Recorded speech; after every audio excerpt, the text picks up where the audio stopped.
అగ్నిని ఇదే పక్వం చేసేది. మనము తిన్న ఆహారాన్ని పక్వం చేసేది జఠరాగ్ని. ఈ జఠరాగ్నిని అన్ని నాడులకు ఈ సమాన వాయువు అన్నది పంపిస్తూ ఉందన్నమాట. ఇలా ఈ వాయువులు, ఉపవాయువుల గురించి మనం చాలా సార్లు తెలుసుకున్నాం కాబట్టి నారాయణ శతకంలో ముందుకు వెళ్దాం.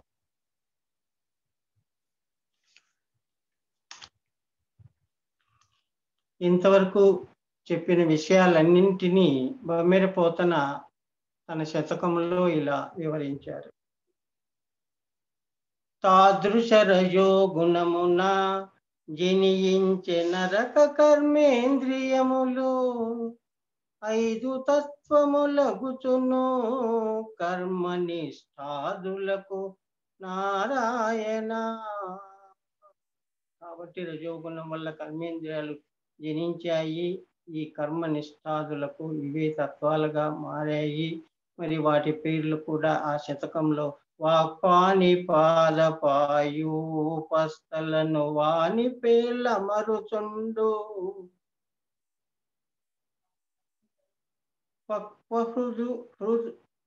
పక్వహృదయులకు తెలియు నీ విధము పరమాత్మ నారాయణ.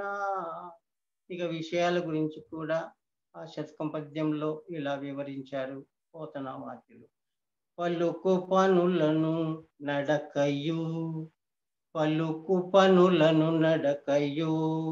మలమూత్రములు విడచుటి 5ను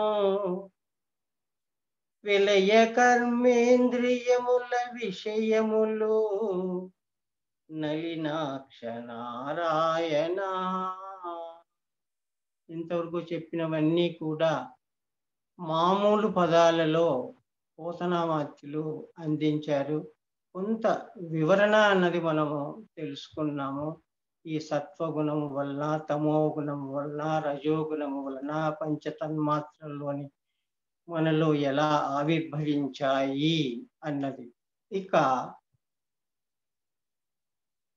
వీటన్నిటికీ కూడా అధిదేవతలు, అధిష్టాన దేవతలు ఉన్నారండి. అందుకే మా స్వామి గారు చెబుతూ ఉంటారు, అయినా ఎవ్వరూ లేరనుకో 4 రాళ్ళు 4 చదరంగంగా పెట్టుకొని వాటికి నువ్వు బోధిస్తూ ఉండు. బోధించేటప్పుడు నీలో ఆ జ్ఞాపక శక్తి పెరుగుతుంది అంటూ ఉంటారు. ఆ అధిదేవతలను చూస్తూ ఉంటారు, వింటూ ఉంటారు అన్న భావనలో ఉండండి అని శిష్యులకు గురువుగా తను ఇలా చెప్తూ ఉండేవారు. ఈ విషయాన్ని మా తండ్రి గారు పలుమార్లు చెబుతూ ఉన్నారు కాబట్టి నాకు ఆ విషయం గుర్తుకు వచ్చి, ఎవరూ లేరనుకోండి, ఆ అధిదేవతలు, దేవుడు అంతటా ఉన్నాడు కదా, సర్వవ్యాపి. మనలో ఉన్న ఈ అధిదేవతలన్నా చూస్తూ ఉంటారు, వింటూ ఉంటారు. నీకు కూడా ఆ స్మరణకు శృతి పదంలో నిలిచిపోయి ఉంటుంది. కాబట్టి ఇప్పుడు అధిదేవతలు గురించి మనం తెలుసుకుందాము ఈ నారాయణ శతకము ద్వారా. తెలుసుకునే ముందు ఈ కర్మేంద్రియ, జ్ఞానేంద్రియ అవినాభావ సంబంధాన్ని కొంత తెలుసుకొని ముందుకు వెళ్దాం. జ్ఞానేంద్రియమైన శ్రోత్రేంద్రియము ద్వారా మనము శబ్దాలను వింటూ ఉన్నాము అన్నది మనకు తెలుసు. మరి కర్మేంద్రియమైన వాగేంద్రియంతో మాట్లాడుతున్నాము. ఇది ఈ రెండింటి యొక్క సంబంధం. అలాగే త్వగింద్రియము అంటే శరీరము, త్వక్కు. దీని ద్వారా మన స్పర్శను గ్రహించి, పానేంద్రియము అంటే కర్మేంద్రియము, చేతులతో ఈ హాన దానములను ఇచ్చి పుచ్చుకోవడాలు చేస్తూ ఉన్నాము. చక్షురింద్రియం ద్వారా గమనిస్తూ, ఇవన్నీ కూడా ఆ సంబంధితమైనవి ముందే మనం చెప్పుకున్నాము. అధిదేవతల గురించి ముందుకు వెళ్దాం.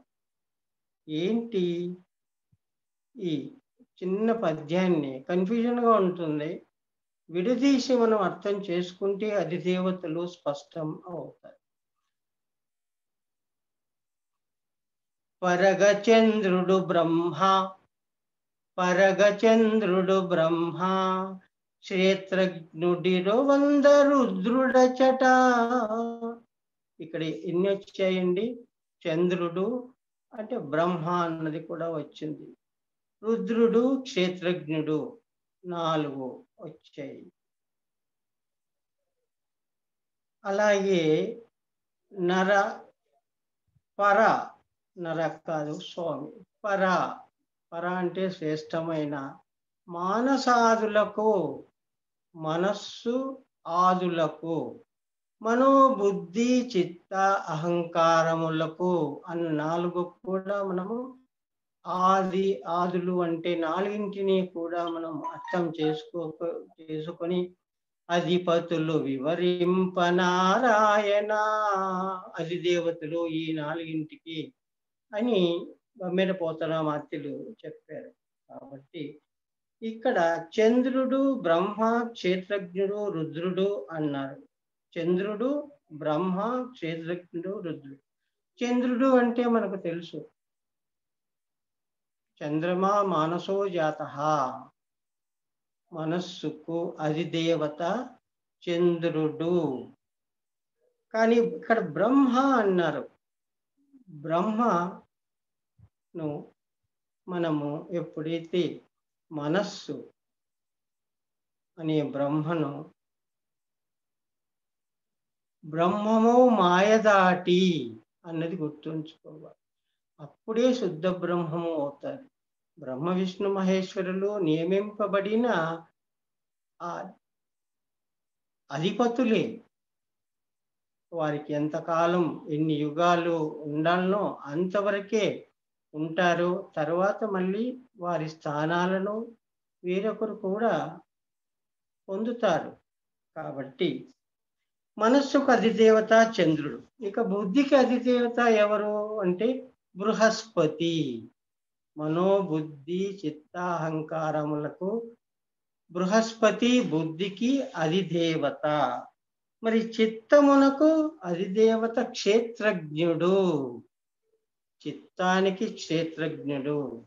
ఎప్పుడైతే మనం జీవుడుగా పిలువబడుతూ ఉన్నంతసేపు ఆ మనలోని జీవాత్మయే మనకు క్షేత్రజ్ఞుడు. లక్ష్యార్థంగా పోతే ప్రత్యేగాత్మ మనలో వ్యష్టిగా క్షేత్రజ్ఞుడు.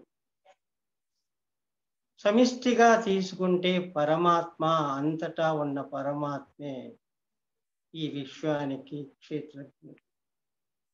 కాబట్టి చిత్తమునకు అధిదేవత క్షేత్రజ్ఞుడు. ఇక అహంకారానికి అధిదేవత ఎవరు అంటే రుద్రుడండి. అహంకారానికి అధిదేవత రుద్రుడు. ఇలా 4 దేవతలు మనకున్న మనోబుద్ధి చిత్తాహంకారాలకు దేవతలు అంటూ పరగచంద్రుడు బ్రహ్మ క్షేత్రజ్ఞుడిర రుద్రుడచట, పరమానసాదులకును అధిపతులు వివరింపనారాయణ అంటూ వివరించిన తర్వాత ఇక దిక్కుల గురించి. దిక్కులు 6 దిక్కులు వాయువు. దిక్కులు 4 దిక్కులు చెప్తూ ఉంటాము. మూలలు కలుపుకుంటే 8 అష్టదిక్కులే. కానీ కొందరు ఇంకా పై దిక్కు కింద దిక్కు అన్నది దిక్కు కాదండి, పై చూపు క్రింది చూపే.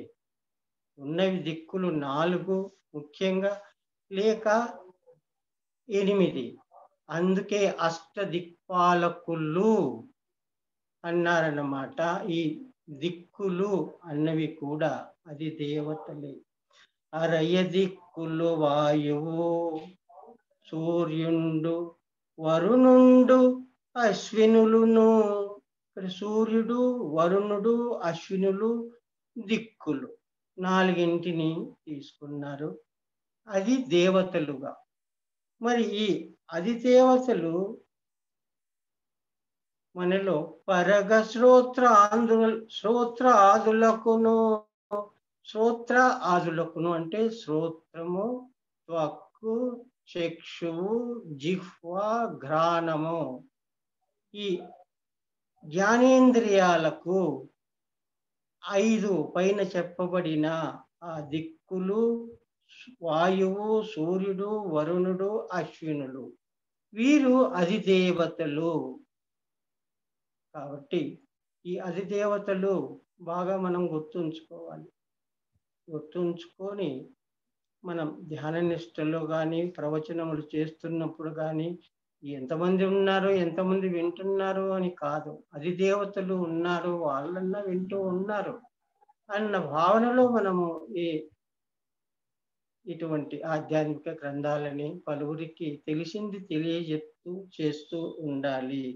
శ్రోత్సాదులు అంటే మనందరికీ తెలుసు, ముందు చెప్పినప్పుడు చెవులు, చర్మము, కన్నులు, నాలుక, ముక్కు వీటికి అది దేవతలే దిక్కులు, వాయువు, సూర్యుడు అలా. కాబట్టి శ్రోత్రేంద్రియానికి అది దేవతలు అంటే దిక్పాలకులు, అష్టదిక్పాలకులు ఈ శ్రోత్రేంద్రియానికి. ఆ దిక్కుల నుంచే కదండి మనం ఈ శబ్దాలను వింటూ ఉన్నాం. ఏ దిక్కు అయినా కూడా 8 దిక్కుల నుంచి వింటున్నాం కదా. కాబట్టి దిక్కులు అది దేవతలుగా, త్వగీంద్రియానికి అది దేవత, ఈ శరీరానికి అది దేవత ఎవరండి? వాయుదేవుడేనండి. ఆ స్పర్శ అన్నది అక్కడి నుంచి మన శరీరానికి తగులుతుంది. కాబట్టి త్వగీంద్రియానికి అది దేవత వాయుదేవుడు అని. చక్షురింద్రియానికి సూర్యుడు, ఆ సూర్యుని వెలుగు లేనిదే, దానిపైన ప్రసరింపనిదే మన కన్నులకు ఏది గోచరం కాదు. అమావాస్య నాడు చిమ్మ చీకటిలో మనకి ఏదన్నా గోచరిస్తుందా? గోచరించదు. కాబట్టి ఈ కన్నులకి అది దేవత సూర్యుడు అన్నది గుర్తుంచుకొని, ఇక జిహ్వేంద్రియానికి తెలుసు వరుణుడు, జిహ్వకు వరుణుడే. ఆ రుచి అన్నది ఎలా ఉంది? ఆ వరుణుడి ద్వారానే, వరుణుడే అది దేవత మనకున్న ఈ జిహ్వేంద్రియము. జ్ఞానేంద్రియానికి చివరిగా ఘ్రాణేంద్రియానికి మిగిలి ఉన్న అశ్విని దేవతలు. ఘ్రాణేంద్రియానికి అశ్విని దేవతలు. వీరు దేవతలకి వైద్యులు అని కూడా చెప్పబడుతూ ఉందండి మన వేదాంత గ్రంథాల్లో. అశ్విని దేవతలు దేవతలకు డాక్టర్లుట.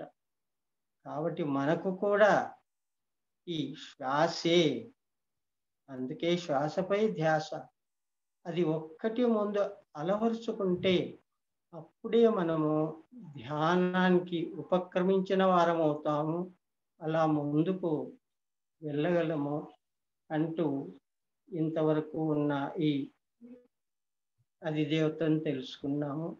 ఇంకా అది దేవతలు ఉన్నారు, జ్ఞానేంద్రియాలకు తెలుసుకున్నాము.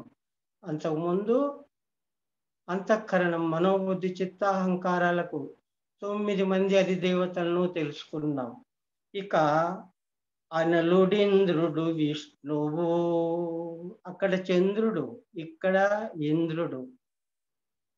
గుర్తుంచుకోవాలి, ముందు చెప్పింది మానస చంద్రమో జాత, అక్కడ చంద్రుడు, ఇక్కడ ఇంద్రుడు దేవత. అనలుడింద్రుడు విష్ణువు మృత్యువును నల ప్రజాపతి యగుచును, మునరవాగాదులకును అధిపతులు పరికింపనారాయణ. వాగాదులు అంటే కర్మేంద్రియాలు, వాక్, పాని, పాద, పాయువు, ఉపస్థ. వీటికి అధిపతులు ఎవరు అంటే గనక ఇంద్రుడు, విష్ణువు, మృత్యువు, ప్రజాపతి అంటూ.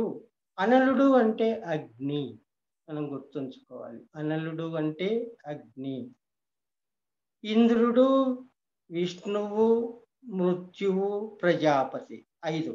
అగ్ని, ఇంద్రుడు, విష్ణువు, మృత్యువు, ప్రజాపతి 5. ఈ 5ంటికి మరి వాగేంద్రియానికి అధిపతి ఎవరు అంటే అగ్నిదేవుడు. ఆ అగ్ని అన్నది లేకుంటే మనలో నుంచి శబ్దము అన్నది బయటికి రాదండి, పలుకే రాదు. అగ్ని అన్నది లేకపోతే, ఆ అగ్నిదేవుడే మనల్ని కరుణించకపోతే వాక్కు అన్నది బయటికే రాదు. ఇది ఈ కర్మేంద్రియానికి అది దేవత ఎవరు అంటే ఇంతవరకు అగ్నిదేవుడు. మరి చేతులకు అంటే ఇంద్రుడు. అలాగే పాదములకు విష్ణువు. వాయువు అంటే మల విసర్జనకు ప్రజాపతి. ప్రజాపతి అంటే బ్రహ్మ. ప్రజాపతి అంటే బ్రహ్మ. ఇలా వీటన్నిటికీ కూడా అధిదేవతలైన అగ్ని, ఇంద్రుడు, విష్ణువు, యముడు. వాయురింద్రియానికి యముడు. అక్కడ మృత్యువు అన్న పదాన్ని వాడారు. ఆ నల్లటింద్రుడు విష్ణువు మృత్యువును అల ప్రజాపతి యగుచును అన్నారు. మృత్యువు అంటే యముడే కదండి, తీసుకెళ్ళేది దూతలను పంపిస్తారు అంటారు అని. ఆ యముడే, అతడే మృత్యువు. ఈ పాయురింద్రియానికి అది దేవత ఆ యముడే. ఇక ప్రజాపతి బ్రహ్మ గృహేంద్రియానికి. ఇలా ఇంతవరకు మనము 14 అధిదేవతల్ని కర్మేంద్రియ జ్ఞానేంద్రియాలకు, ఇప్పుడు కర్మేంద్రియాలకు తెలుసుకున్నాము. ఇక పంచీకృతం వాయను, పంచీకృతం వాయను భూత పంచకము ప్రబలించి సృష్టి, పంచీకృతము చేతను స్థూల రూపములాయ నారాయణ. సృష్టికి వచ్చి స్థూల భూతాలు అయ్యాయి. ఈ శబ్ద స్పర్శ రూప రస గంధములని తన్మాత్రలే. శబ్దము చేత ఆకాశము, స్పర్శ చేత ఆకాశము కింద వాయువు, రూపము చేత శబ్ద స్పర్శ రూపము చేత అగ్ని, ఆ తరువాత రసము చేత జలము.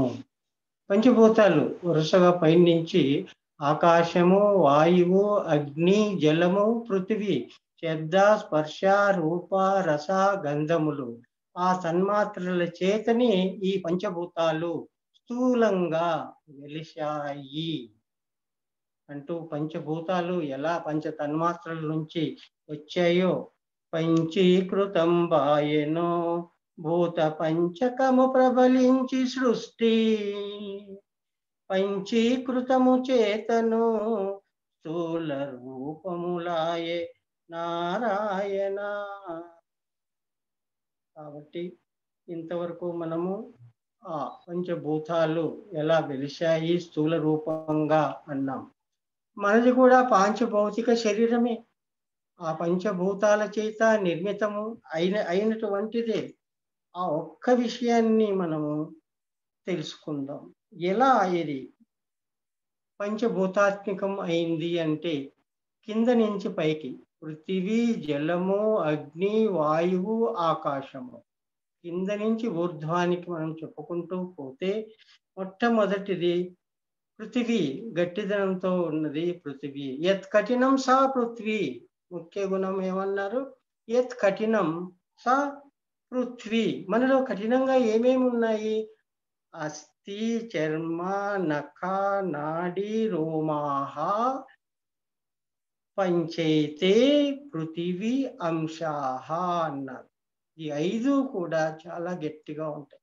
వెంట్రుకను తెంచాలంటే అది తెగదండి. మన ఏళ్ళు కోసుకోపోతాయి కానీ ఊరికే వెంట్రుక అన్నామే కానీ అంత గట్టిగా. అలాగే గోర్లు కూడా, అలాగే నాడులు కూడా, అలాగే ఈ చర్మము కూడా, ఇవ ఎముకలు కూడా గట్టితనంతో పృథివీ యొక్క అంశమే మనలో కూడా ఈ శరీరంలో కూడా ఉంది అన్నది గ్రహించుకుంటూ ఇక జలానికి వస్తే లాల, మూత్ర, రక్త, శుక్ల, స్వేదాహ.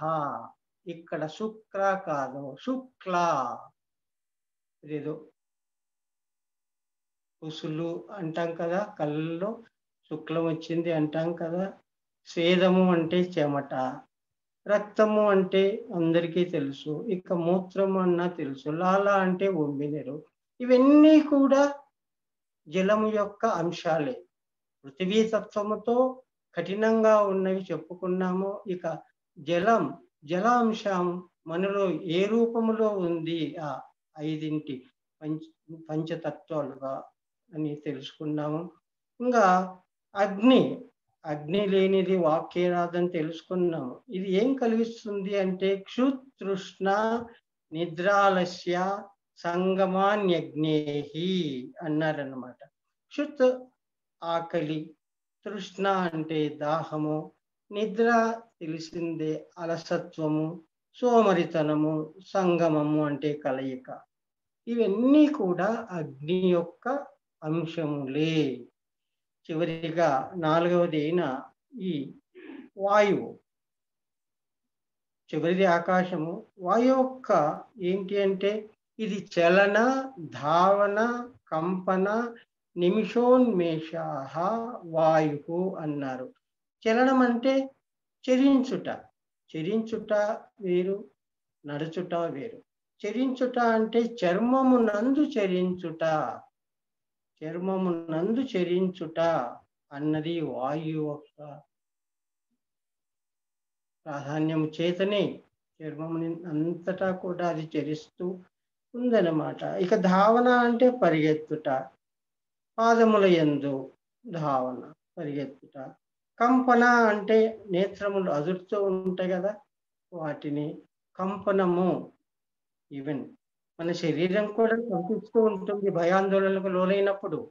ఇలా నిమిషోన్మేష అంటే కనురెప్పులు మూయకుండా ఉండలేము, తెరవకుండా ఉండలేము. ఇది కూడా దేని వల్ల? ఆ వాయువు వల్లనే. చలన, ధావన, కంపన, నిమిషోన్మేష నాహ వాయు అన్నారన్నమాట. ఇవి వాయువు యొక్క అంశాలు. చివరిగా ఆకాశతత్వాన్ని యొక్క అంశాలు అన్నటువంటివి కొద్దిగా కామ, క్రోధ, లోభ, మోహ 4 అయ్యాయి. 4 తర్వాత భయాన్యాకాశ అన్నారు. కామము అంటే కోరిక. కోరిక తీరంది కోపం వస్తుంది, క్రోధము వస్తుంది. ఎలాగైనా అది పొందాలి అన్న లోభము అన్నది కూడా జనిస్తుంది. అప్పుడు మనం మోహములో పడిపోతాం. కామ, క్రోధ, లోభ, మోహం, భయము, ఇవి ఆకాశము యొక్క అంశాలు.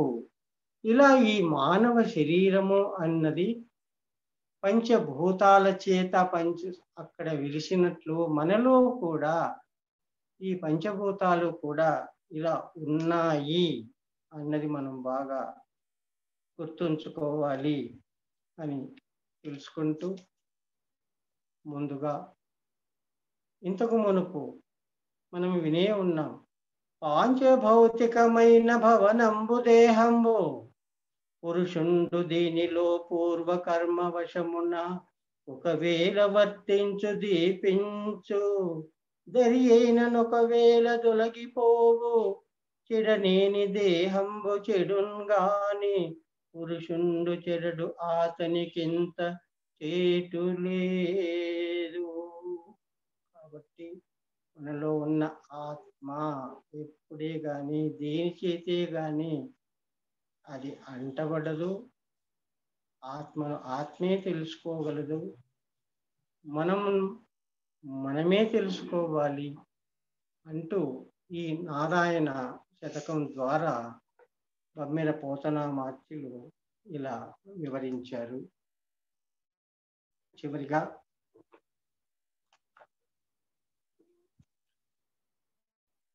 ఇంతవరకు అధిదేవతల గురించి, జ్ఞానేంద్రియ, కర్మేంద్రియాలు, పంచతన్మాత్రల్లోని ఏ అంశము చేత జనించాయి అన్నది తెలుసుకున్నాము. ఇంకా ముందు ముందు ఈ శతకంలోని ఒక 5 పారాయణంగా ఈరోజు చేసుకుంటాం. 10 ఇంద్రియములు మనసు బుద్ధియును ప్రాణంబులైదుగూడి 17 తత్వములను సూక్ష్మదేహం వాయ నారాయణ.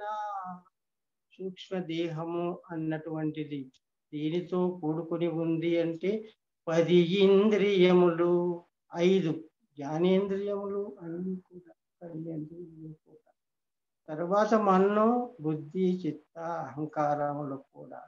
అలాగే ప్రాణంబులు తెలుసుకున్నాం కదా, ప్రాణవాయువులు ప్రాణ, అపాన, ఉదాన, వ్యాన, సమాన అన్నటువంటి ఈ 5 కూడా మొత్తం 10, 4, 14 ప్రాణాలు 5, 19,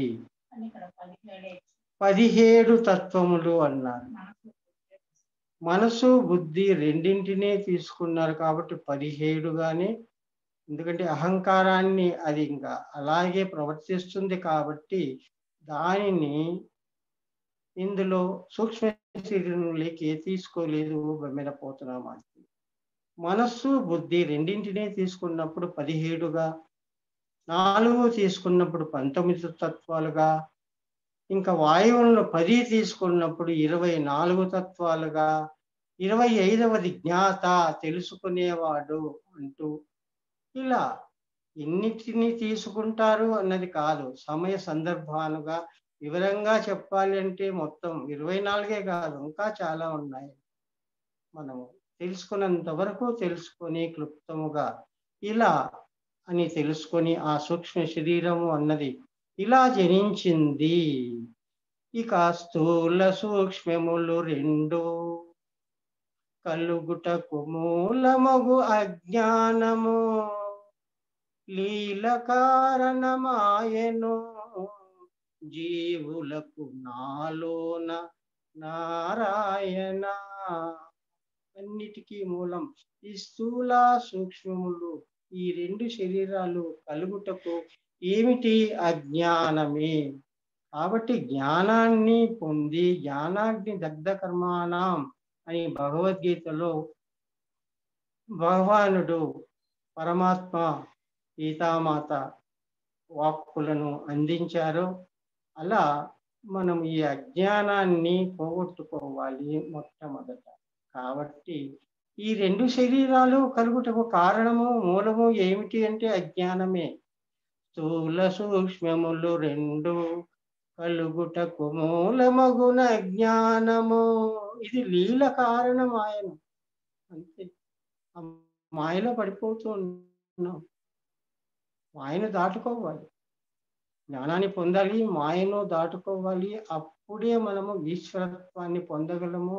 అదే శబల బ్రహ్మము, శుద్ధ బ్రహ్మమే శబల బ్రహ్మము అయినట్లు మనం కూడా ఆ బ్రహ్మమే అహం బ్రహ్మాస్మి అన్న స్థితికి చేరుకోగలము. ఈ అవస్థలన్నీ దాటుకొని, అవస్థలు వేరు స్థితి వేరు. స్థితి అంటే స్థావరంగా అక్కడే ఉండగలము అన్నమాట.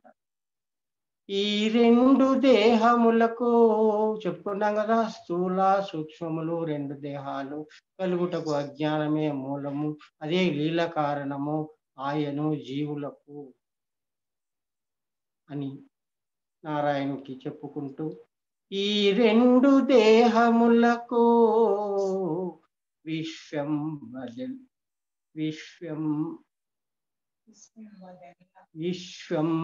బదెల్ల ప్రకటం వాయను. విశ్వము అంటే ఈ 2 దేహాలకే, స్థూల సూక్ష్మ దేహాలకు ఈ విశ్వమెల్లా ప్రకటం వాయను.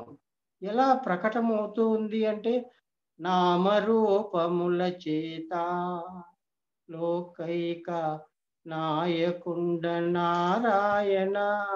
కాబట్టి ఈ విశ్వంలో ఉన్నదంతా కూడా దేనితో? నామ రూపములతో కూడుకొని ఉన్నది. అస్థి భాతి ప్రియము అన్నవి బ్రహ్మ దేవుడికి సంబంధమైనవి అయితే, ఈ జగత్తుకు సంబంధించినవి నామరూపాత్మకమైన జగత్తులో వచ్చాము. కాబట్టి ఈ జగత్తు నిండా కూడా ఐశ్వర్యాన్ని నింపి ఉన్నాడు. కాబట్టి ఆ ఈశ్వరుడు ఎవరికి ఏది లభిస్తుందో, ఎంత లభిస్తుందో అంత జీవనాధారణకి సరిపోయినంత తృప్తి చెందుతూ ఆశలను విడనాడి నన్ను స్మరిస్తూ ఉండండి అని ఈ నారాయణ శతకం ద్వారా, ఇటువంటి చిన్న చిన్న పద్యాల ద్వారా పోతన చెప్పుకుంటూ, ఇక ఎలా పుట్టుకకు వస్తూ ఉన్నాయి అని 4 విధాలుగా కూడా పుట్టుకకు కారణాలు కూడా చెప్తూ ఉన్నారు. కొన్ని మావికి పుట్టును, మావికి కొన్ని పుడతాయి. గ్రుడ్లలో కొన్ని తనువులు పుట్టును. పక్షులకి, ఆ పక్షులు గ్రుడ్లు పెడతాయి, అది ప్రథమజ అని. ఆ గుడ్డు నుంచి పిల్ల వస్తే అది ద్విజ అని. ఇలా గుడ్డు నుంచి కొన్ని పుడుతున్నవి, మావికి కొన్ని మనం ఉంటే జంతువులకి, మానవులకి, మానవులైన మనకి కూడా. కొన్ని ధరణికి పుట్టును. భూమికి ఏం పుడుతున్నాయండి?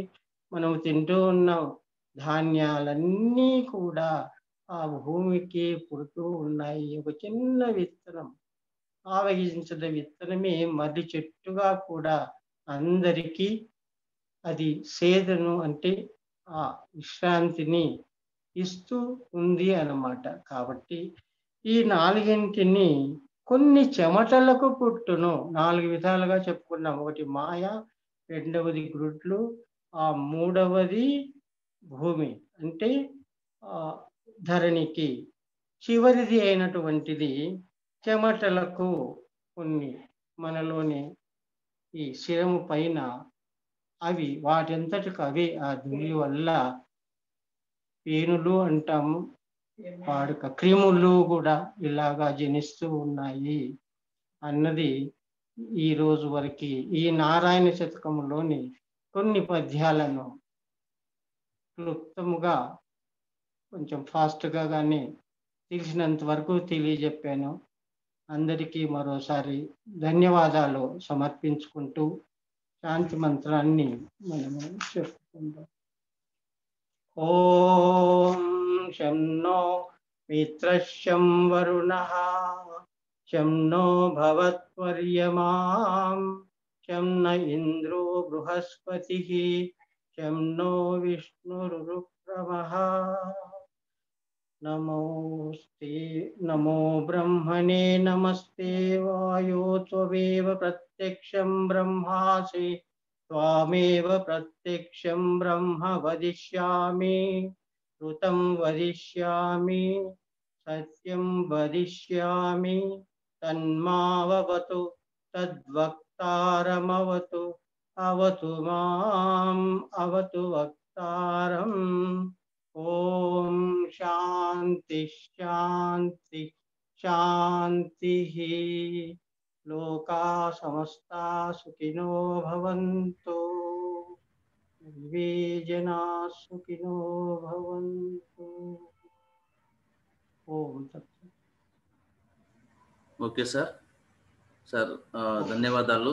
ఈరోజు నారాయణ శతకము మరి జూమ్ కార్యక్రమంలో 5వ భాగాన్ని పూర్తి చేసుకున్నాము.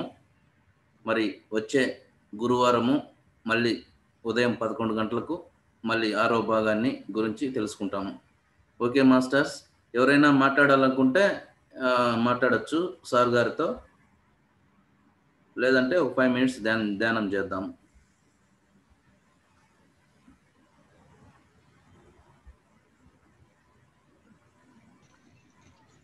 హలో, నమస్తే మేడం. సార్ నమస్తే సార్. సార్ నమస్తే సార్. నమస్తే అమ్మగారు, శాస్త్రి గారు, గురుగారు నమస్తే. ఈరోజు చాలా చక్కగా వర్ణించారు పంచాగ్నుల గురించి, పంచేంద్రియాల గురించి, మరి అశ్వనీ దేవతల గురించి, అధిదేవతల గురించి, మరి జలం గురించి చాలా చక్కగా చెప్పారు సార్. చాలా ధన్యవాదాలు సార్ మీకు. నిజంగా మాకు మా జన్మ ధన్యమైంది సార్. మీరు ఇవన్నీ నారాయణ నా శతకాన్ని శతకం ద్వారా ఎన్నో తెలుసుకోలేనటువంటి తెలియని విషయాలన్నిటిని తెలిపారు సార్. మీకు చాలా ధన్యవాదాలు సార్. చాలా థ్యాంక్స్. చాలా మా సోమసుందర్ రెడ్డి గారికి, మరి సుబ్బారావు సార్ గారికి, ముఖ్యంగా మన జూమ్ నడిపిస్తున్నటువంటి మా శ్రావణి మేడం గారికి అందరికీ ధన్యవాదాలు సార్. సోమసుందర్ రెడ్డి సార్ గారు ఎంత పవిత్రమైనటువంటి ఈరోజు నిజంగా అసలు మనం ఎప్పుడు చదివింది లేదు ఈ బమ్మెరపోతన రాసినటువంటి ఈ యొక్క దీన్ని. వీరి ద్వారా మాకు అందరికీ జ్ఞానాన్ని అందిస్తున్నందుకు మీకు చాలా ధన్యవాదాలు sir. Thank you very much sir. Thank you sir. Okay madam, ధన్యవాదాలు మేడం. సుబ్బారావు గారు మాట్లాడండి సార్.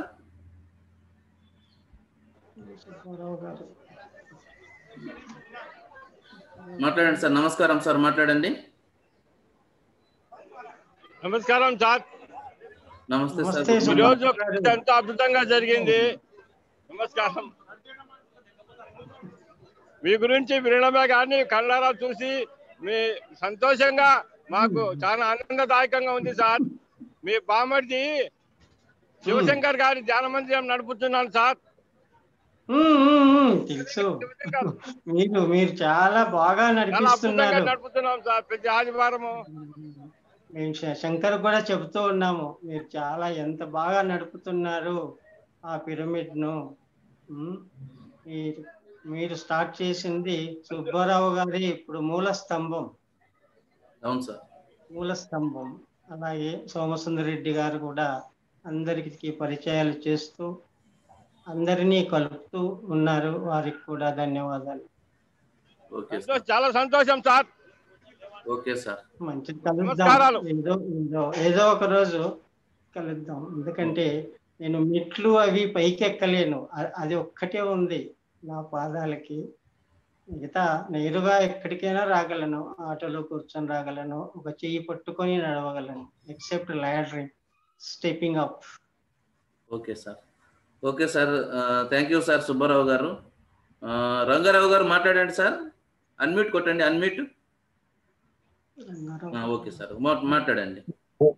వచ్చిందా? నా వాయిస్ వినపడుతుందా సార్? నా వాయిస్ వినపడుతుందా? వినిపిస్తుంది సార్. హలో, నా వాయిస్ వినపడుతుందా? Hello, very good. స్వామి, మీరు మెట్లు ఎక్కలేనన్నారు. మీ చేత మెట్లు ఎక్కిస్తా, నేను మీ చేత మెట్లు ఎక్కిస్తా. మమ్మల్ని నారాయణ ఇప్పుడు దగ్గర మమ్మల్ని ఎక్కించారు. మిమ్మల్ని మామూలుగా అన్మ్యూట్ చేసుకోండి సార్. అన్మ్యూట్ చేసుకోండి. నారాయణ శతకంలో మమ్మల్ని ఎట్లా మెట్లు ఎక్కించారో మిమ్మల్ని నిజమైన మెట్లు ఎక్కిస్తా. మీరు చెప్పింది జలం గురించి ఇదన్నీ బాగా చెప్పారు సార్. నారాయణ శతకం 5వ భాగంలో చాలా కృతజ్ఞులం మీకు. దానికి ముఖ్య కారకులైన సుబ్బారావు గారు, మన సోమసుందర్ రెడ్డి గారికి వేల కృతజ్ఞతలు. అందరినీ దీనిలోకి తీసుకొచ్చి ఆ చెవుల తుప్పు వదిలేస్తున్నాడు. ఇవాళ నేను ఎక్కడున్నానో తెలుసా? ఇందాక సోమసుందర్ రెడ్డి గారు మీరు ఫోన్ చేసినప్పుడు ఎక్కడున్నానో తెలుసా? సోమసుందర్ రెడ్డి గారు చెప్పండి సార్. చెప్పండి. ఈ కరోనా ప్రపంచంలో ఎవరికి వ్యాపించకూడదని శివునికి యజ్ఞం చేపిస్తున్నారు. భక్తి టీవీలో ఒక 10 మంది బ్రాహ్మణులు అందరూ కలిసి అమ్మవారికి శివునికి యజ్ఞం చేస్తున్నారు. దానిలో నుంచి అది ఆపేసుకొని మీ దగ్గరికి వచ్చా. చాలా బాగా చేస్తున్నారు. ఎవ్వరు కూడా ఈ కరోనా వ్యాధితో దూరం అవ్వకూడదని చెప్పి ఆ మహామారిని దూరం చేయడానికి శివునికి అభిషేకం చేస్తున్నారు. అవును సార్, మీరు ఎప్పుడు ఇలాంటి మంచి కార్యక్రమాలు ఎప్పుడు చేస్తూనే ఉంటారు సార్. చాలా చక్కగా ఆరోగ్య సూత్రాలు కూడా అందరికీ మరి ప్రచారం చేస్తున్నారు. మరి ధ్యాన సేవ చేస్తున్నారు. ఎంతో మంది ఎన్నో సమస్యలు, భార్యాభర్తల సమస్యలు, ఆరోగ్య సమస్యలు, వారి కుటుంబ కలహాలు, మరి పిల్లల పెంపకము లాంటి సమస్యలు, అన్ని రకాల మరి గుండె జబ్బులు, మరి కిడ్నీ సమస్యలు, అన్ని రకాల సమస్యలు ఉన్న వారికి ఎన్నో మరి పరిష్కారాలు మీరు చూపించారు. మరి కర్మ ధ్యానాలు కూడా చేపించారు. అద్భుతం సార్, మీరు చాలా మంచి కార్యక్రమాలు చేస్తున్నారు. నిన్న తిరుపతి నుంచి ఒక ఆయన ఫోన్ చేశాడండి. తిరుపతి నుంచి చెప్పండి. అతనికి 2 కాళ్ళు లేవంట. తిరుపతిలో దేవస్థానంలో చేస్తున్నాడు. ఆయనకు కూడా చెప్పా, అన్ని చెప్పా. ధనంజయ్ శెట్టినా సార్?